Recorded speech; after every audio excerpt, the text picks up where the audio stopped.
The red, live, light blinked on, glowing like a warning signal no one in the studio could ignore. Piers Morgan adjusted his papers with deliberate calm, his expression unreadable but sharp, like a man preparing for battle. Across from him sat Prince Harry, Duke of Sussex, tense, upright, hands clasped tightly in his lap. The silence between them was heavy, broken only by the soft hum of cameras and the distant rustle of producers behind the glass. Millions were watching. This was not supposed to be a confrontation. At least, that's what the network had promised. But Piers Morgan never invited anyone onto his show without intent, and Prince Harry, tired of headlines, accusations, and relentless criticism, had finally agreed to face the man who had publicly challenged him more than anyone else.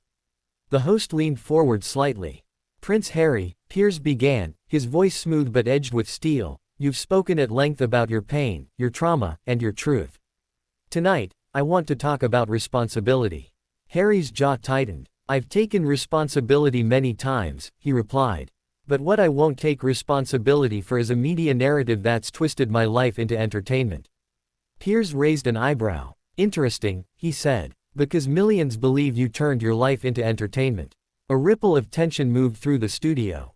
Harry inhaled slowly. He had faced hostile interviews before, but this felt different. Piers wasn't attacking blindly, he was circling. "You left the royal family," Piers continued, claiming you wanted privacy. "Yet since then, you've released interviews, documentaries, books, very public ones.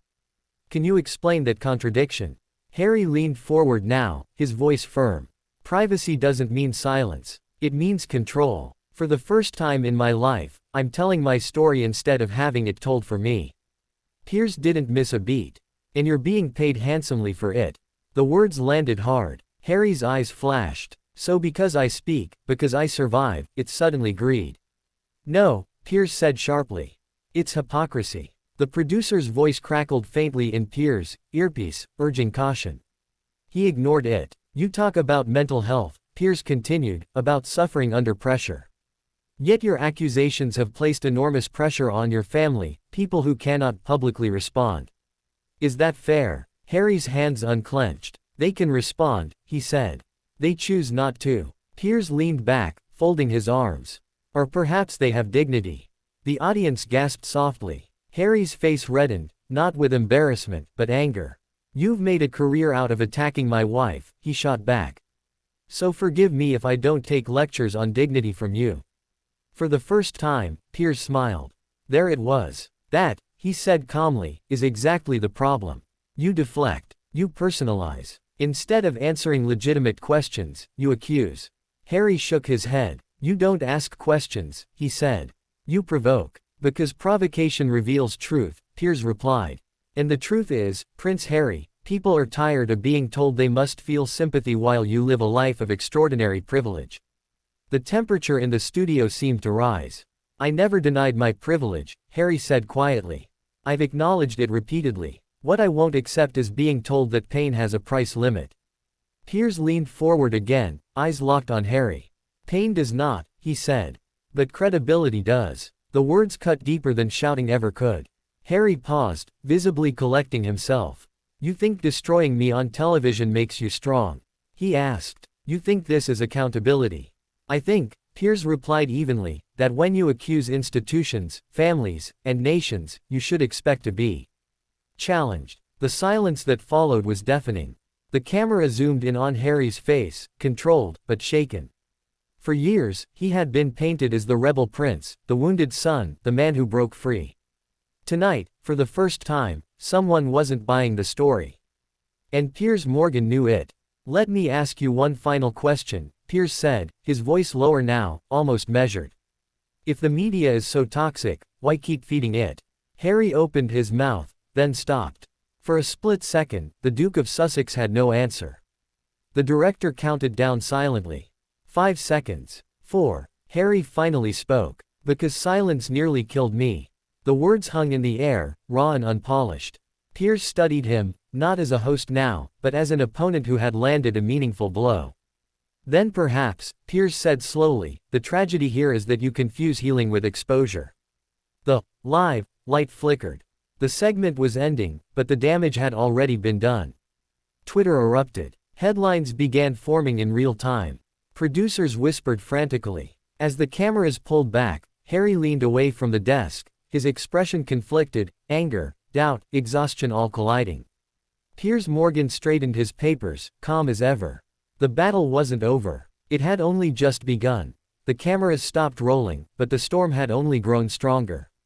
The moment the broadcast cut to commercial, the studio erupted into controlled chaos. Producers rushed forward, assistants whispered urgently, and security subtly repositioned themselves closer to the stage. Prince Harry remained seated for a moment longer, staring at the glossy black surface of the desk as if searching for answers reflected in it. Piers Morgan stood up calmly, straightening his jacket. "Good television," he said quietly, not to Harry, but to the room. Harry looked up sharply. "This isn't a game," he said, his voice low but shaking with restrained fury. Piers turned to face him fully for the first time off air. "Neither is public accountability," he replied. "You chose this arena." Harry rose from his chair. "No," he said firmly. "I chose to speak. You chose to ambush." Piers gave a short, humorless laugh. "You're a prince, Harry.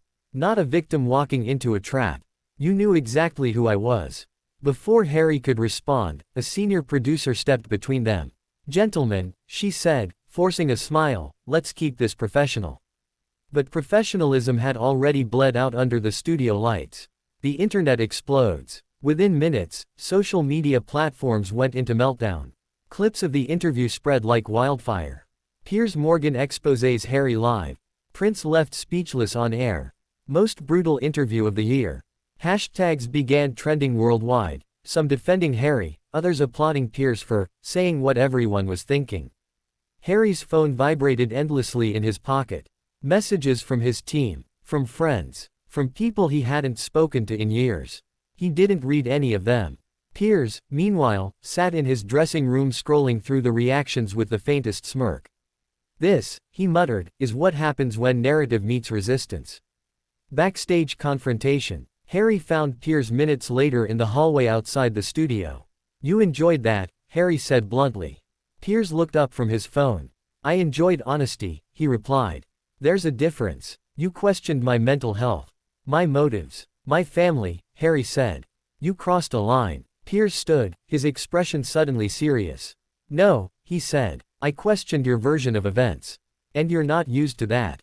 Harry stepped closer. "You think because I didn't shout back, you won." Piers met his gaze without blinking. "No," he said quietly.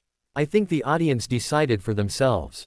That hit harder than any insult. For a moment, Harry looked like he might say something reckless, but instead, he turned away. The palace responds, without speaking. The next morning, newspapers across the world carried one striking similarity: silence from Buckingham Palace. No statements, no rebuttals, no clarifications. And somehow, that silence screamed louder than words.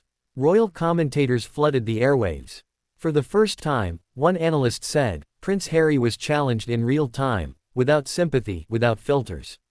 Another added, Piers Morgan didn't attack Harry. He dismantled the contradictions. Harry watched these clips from his home, his jaw clenched. "This is exactly what I meant," he said to his advisor. "They're enjoying this." "Yes," she replied carefully. "But some people are listening more closely now. Not all of them are on your side." Harry exhaled slowly. That realization hurt more than he expected. A private crack. Later that evening, Harry sat alone on the balcony, the city lights flickering below. For years, he had believed telling his truth would bring clarity, maybe even peace. Instead, it had brought war. He replayed Piers' final words in his mind. "You confuse healing with exposure." Was that possible? He shook his head violently, as if to shake off doubt itself. "No," he whispered. "I know my truth." But the certainty he once felt was no longer absolute. Piers' victory lap. The following night, Piers addressed the controversy on his show. "I don't hate Prince Harry," he said directly into the camera.